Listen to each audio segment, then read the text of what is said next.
Hey guys, B Twice here. Today is Monday, July 26th. I hope everybody had a good day today.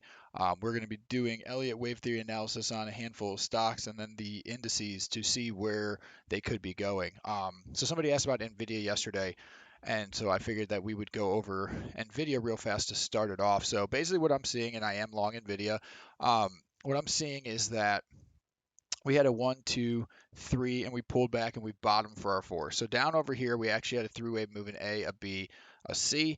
I didn't put that on there just because it was be kind of cluttered, but A, B, C to the downside here. We bottomed for our 4 right here at this 178.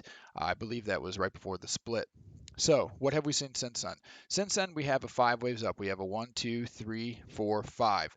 So we have a wave 1 right here. And now we're looking for our wave 2 bottom. So far, I moved this to the side, the 38.2 and the 61.8, because it's kind of cluttered and you wouldn't really be able to see. It wouldn't look too clean. But with that being said, right now we're kind of hovering right on this 38.2% retracement. I do think we're going to go a little bit lower tomorrow.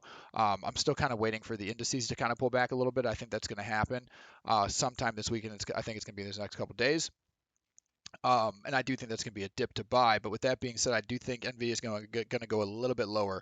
I think we're putting in a wave 2 right here. And then ultimately from there, I think we're going to go up to about 220, somewhere in this 220 ballpark. Now, I put it a little shallow because I think it's going to end up a little shallow from there. We should pull back from there back to somewhere in the 210, 206, somewhere in that range. And then ultimately from there, I see our wave 5 price target about 227, maybe 230. So I do still think there's upside in NVIDIA, and I do think dips here are a buy. If we do head a little bit lower tomorrow, I do like it as a good dip buy day because I think that we're going to be in a wave 3 from there, and we should see some serious upside soon. Okay, so now the next one I want to look at, if it'll let me type, is CHWY. So CHWY I had on a weekend video as one of my favorites. I really like CHWY as a company. Um, So let's look at what I'm seeing. So what I'm seeing is that we had an impulsive move up as a 1. We had a 3-wave move down. We put in a 2 at this 50% retracement. And the thing that really caught my attention about CHWY and made me look at it a little bit more is because we had a weekly bullish engulfing candle last week. And then when you went and looked at the daily chart of CHWY, you can see that it's basically 5 green candles in a row. So what that tells me is that there was likely going to be a pullback on the horizon. It's still a very bullish impulse, and we're going to see a lot more upside, but that likely we were going to see a little bit of a pullback, and we're going to be able to get a really good dip buy entry. The market likes to move in sequence. Sometimes it'll go up 5 days in a row, and then it likes to pull back for like a few days. Like I think it's like about 3. You'd have to go look up the averages, but I think it's like on average you move up 5 days, you pull back 3 or something like that. So with that being said, when you see 5 green days in a row, you'd rather put your money that you're going to get a red day the next day. So today at open, it pumped and it ran all the way up to 90 a share and got rejected. So over the weekend, my video, I was talking about that we were looking to put in a wave 1 and that we are going to pull back for a 2. And then we were going to be in a wave 3 of 3 and we were going to absolutely launch. So today at open, we started launching. I sat on my hands. I did not buy because I knew we're going to have our pullback. So now ultimately we pulled back. We went up, I think we were up like 3 or 4% or something at open. Ultimately, we ended up down 0.5%. So that tells me, hey, we got rejected at 90. We're going to head lower. So how low are we going to go? I think at a very minimum, we're going to see this 84.66 range. And this is what I'm waiting for. I'm waiting for this dip to buy. So every day I'm going to be watching this and I'm going to be looking probably like the 30-minute or the 15-minute. And I'm going to be looking for a clear 5-wave impulse down for an A, a pop-up for a B, and a 5-wave impulse down for a C. When I see my ABC move, I'm going long CHWY. I don't care if it's at 85. I don't care if it's at 80. If I see it at 86, now I don't think that's going to happen because we're already at 86.35. But my point is, no matter what the price is at that point, I'm going to go long because it could be a shallow wave 2. And I want to make sure that I'm in for this big move because my wave 3 price target is 105. That's a pretty big move. And since it's a wave 3 of 3, it's going to happen very fast if I'm correct about this. So with that being said, I'm going to be looking for a 3-wave move to the downside, and I'm hoping that I'll get it tomorrow. Maybe tomorrow we get a flush at open, and we get a little bit of a retracement, and then we get a flush at close. If that happens, that'll likely be my 3 waves, and I'll be buying somewhere around close tomorrow, looking for CHWY going up to this $100 range sometime within the next month or 2. So that's CHWY. It is probably my favorite stock as of right now to be watching to get some serious gains here. All right, so let's look at Roblox. So Roblox I talked about yesterday as well. I put out a video and I thought it was going to break out this bull flag. Ultimately, it did not. But now what I'm seeing I like even more because it got rejected in this bull flag. So what am I seeing? So what I'm seeing right now is that originally I thought that we were only at like a wave 3 and we'd have a slight pullback and we were going to be breaking out of the bull flag. But then after we got rejected at the bull flag and we came down and we started catching support right at the 61.8% retracement, I went back and looked at this and said, hey, you know what? This looks to me like it's an impulse to the upside, and it looks like it's that we just put in a wave 1. We put in a wave 1 getting rejected at this the bull flag downtrend line. So now what am I seeing? I'm seeing a 3-wave move, an A, a B, and a C flush down, and we're starting to catch support right here in this range. I'm calling my C. Now I did go long right around close on Roblox because it got completely murdered today. So for me it was like, hey, risk reward right here. Everything's pretty beat up. I can get some pretty cheap options for 2 months out because I do like Roblox as a company long term as well. And with that being said, I'm getting pretty close to my invalidation point. So my invalidation point, let's talk about that for a second, is 74.89. So it's already down at 77. I was buying options with time. I usually like to play spreads. That way, if we do head lower, I can either double down or I don't get completely ruined. I don't lose all my money. So with that being said, I do think we're going to catch support somewhere right around here. Yeah, we've passed the 61.8% retracement. I don't think we'll go past the 85.4. So I do still think if we do dip tomorrow at open a little bit, it would still be worth a buy because once we do find this bottom, my wave 3 price target is $90 a share. So I do still like Roblox. I think we're going to rally out of here. Hopefully I'm right. A little bit of a gamble position on it just because I didn't wait for us to get a pop back to the upside and then a pullback. Just because I think that this thing could rally, and when it does blow out of this bull flag, it's going to happen very, very quickly. All right, so now let's take a look at Airbnb. So I posted Airbnb a video a couple weeks ago, and then I revisited it again on Saturday as one of my favorite setups for this week, and I want to talk about that. So what I talked about on Saturday was that we could still get another bit of a pullback. And that if we did that, you'd want to buy it. So I really zoomed in on this because I want to show you exactly why you want to look at hourly ticks and not daily. Okay, so what I talked about on the weekend was that we had put in an A, we put in a B, and that I had already gone long Airbnb, but I was looking to double down if we went lower. And I talked about how I bought in at the A, even though that goes against a lot of what I talk about. And the reason I did that is because I knew at some point in time this thing was going to rally, and there was a chance that it could happen in pre-market or after-market, that it would hit my C and then rally out of it, and I would never have an opportunity to get into it. So with that being said, I start with a starter position. I usually put in half of what I originally want to, and I hope that during market hours it will get to my price target and I'll be able to add the rest of the money. But if it doesn't, ultimately I'll be happy with just half a position. I will not add to it unless I get another flush somewhere down the line. So let's talk about what I'm seeing. So I think we've bottomed for wave 2 and that we've had a 5-wave impulse up and we've put in a 1. So I was looking for my wave 2 bottom. I knew we had an A, we popped it for a B, and we were looking to put in our C.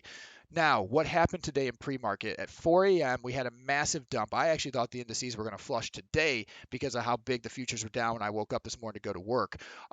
Ultimately, we ended up rallying from there, and by open, this thing had already gone positive and rallied. So we put in our C bottom right at about the 50% retracement because we're pretty much smack dab in the middle of these two. So right about at our 50% retracement, we had put in our bottom for our wave 2, and you couldn't even trade it. It wasn't tradable unless you were buying shares. If you were buying shares in pre-market, you could have got in. But if you were looking to play options, you already were out. And that's exactly why I bought in back here, is because I kind of thought a move like this could happen because there's been a lot of activity on Airbnb. And there's a lot of people that are also talking about it on Twitter. A lot of people are watching the stock because it is pretty beat up. So when you know you've got something like that, if you're really itching, then you could take the gamble, even though generally it is ill-advised to get in that early.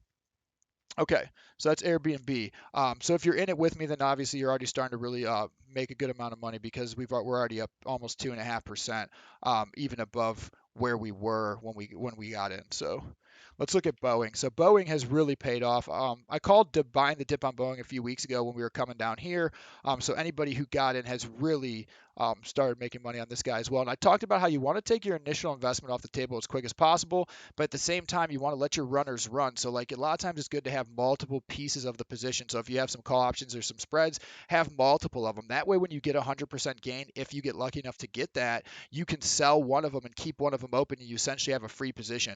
And that's exactly what I did. When we had this massive rally up in Boeing and we got up here, I had already doubled my position. So because of that, I took my entire initial position, my initial investment investment off the table, because why am I going to gamble with all my money? I'll just let the runner run from there. Now, I intended on the pullback to get back in. I was hoping that we'd get a pullback and then I could, I could put the money I pulled off the table back in.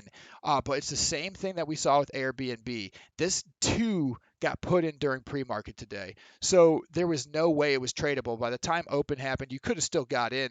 I don't know. I can't even see where the time is on here, but you could have still got in somewhere right around this level. But that was pretty much flat with where we were last week. So it wasn't even a buyable dip unless you were looking to buy shares. With that being said, I think that Boeing has gone up for a 1. We've pulled back for a 2, and now we're in the process of going up for our 3, a 4, and a 5. I have a wave 3 price target right now of right around this $250 a share. I think we're going to see this sometime before mid-August. Don't be surprised if earnings really sends this guy in this wave 3, and we don't see this 250 a share sometime within the next 2 weeks or so. All right, so now the indices. We're going to take a look at SPY. My son's crying downstairs. I apologize. Now, this is what I'm talking about. I think we're going to see a 3-wave move to the downside across the indices, and I'm hoping we do, because I would love to buy this dip if it does occur. Now, it's not guaranteed to happen. Obviously, we can keep rallying to the upside. I'm just hoping that's not the case and we don't keep rallying, because I would like to get back in.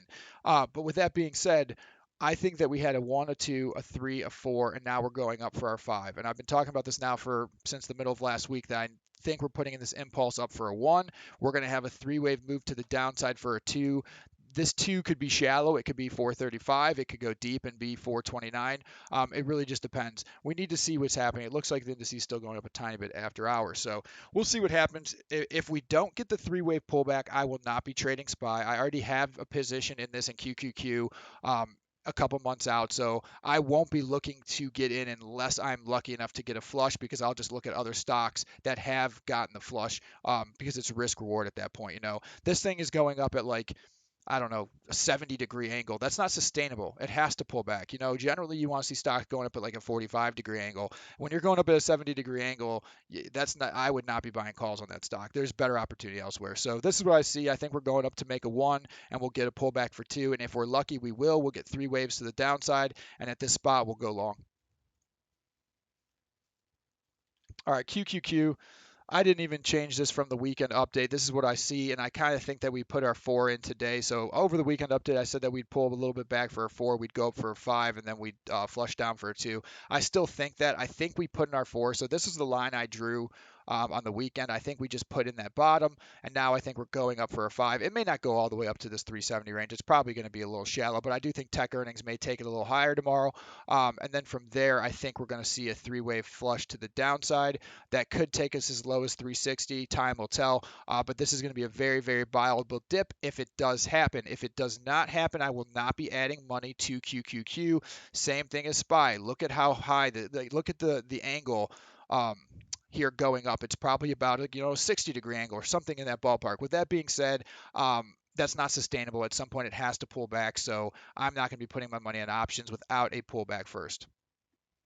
All right, the last one we'll look at is IWM. So IWM, I was tweeting about this earlier, and that I still do think that we're going to get somewhere into this 225 range. So let's look at this. So what I'm seeing is that we've put in our bottom down here at this 209 range, and we've had a 1, 2, we've gone up for a 3, and we've pulled back for our 4. So before I had the retracement drawn here, if you want to watch my video yesterday, you can see it. This was the 38.2% retracement. We had, in my mind, an ABC move down. And then obviously we put in our wave 4 bottom, and now I see us popping up for a 1 and pulling back for a 2. So if these lows hold here, or even if we do flush lower, as long as we don't break this 216 range, then this is still a valid wave 2. So we can go as low as basically 216, 216.50, right around there, and it's still a valid wave 2. So this could go deeper if the indices do flush, as long as we hold above there, and it could still be a valid wave 2. From there, I see us going up somewhere around 224, slight pullback, and then ultimately heading up to 225. Once we do get to this 225 range, I think we're going to get a flush back about 60% of this entire move. So with that being said, we want to make sure we're taking profits on this guy as we're rallying up for this wave 3 if it happens. So I generally will be exiting most of my position if we do get to 224, but I'm going to be waiting for that move. So, all right, guys, if you like these videos, go ahead and hit like and subscribe.